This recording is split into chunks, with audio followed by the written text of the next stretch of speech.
After their 6:30 executive session, the Board of Selectmen had 2 show cause hearings scheduled.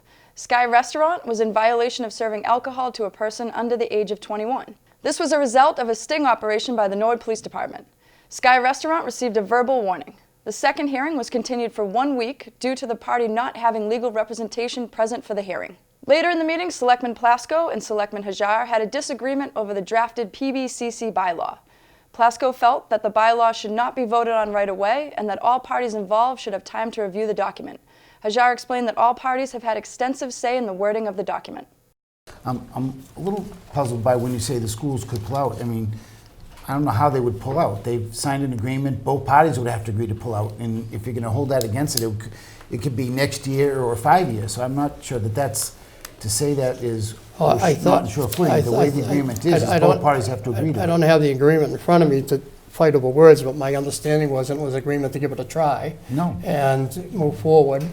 No. And that if they weren't comfortable with it, they could just go back to town meeting and undo the budget. No, that's not the way it reads. The next Board of Selectmen meeting will be Tuesday, February 11th. There was quite a crowd at the Zoning Board of Appeals meeting on Tuesday. An applicant was before the board to propose building an enterprise car rental and sales building at the former Mr. Tux and Cap World property.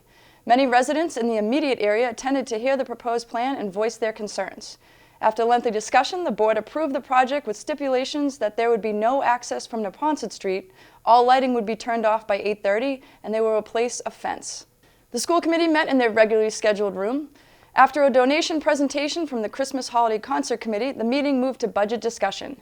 Representative John Rogers appeared to present the state's budget implications, and Lori Semino presented special education budget requests and breakdowns.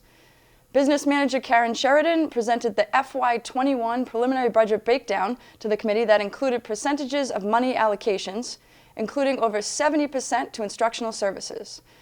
In the superintendent's report, Dr. Thompson recommended the hiring of another 4th grade teacher to combat the rising enrollment demand.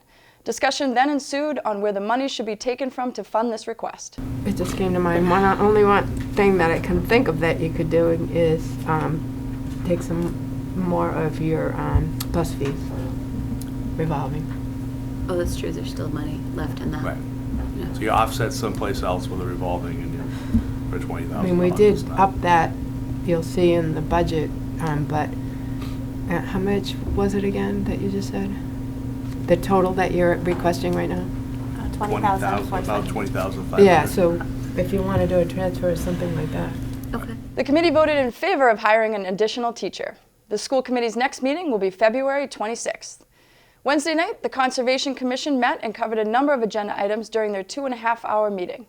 The meeting began with 3 notices of intent by Glassa Engineering Incorporated for the locations of lots 3, 4, and 5 Brook Street. After a lengthy discussion on the notices, all 3 were approved by the commission. Following the Glassa Engineering items, Bowler Engineering then filed for a notice of intent at the location of 83 Boston Providence Turnpike. That too was approved by the board.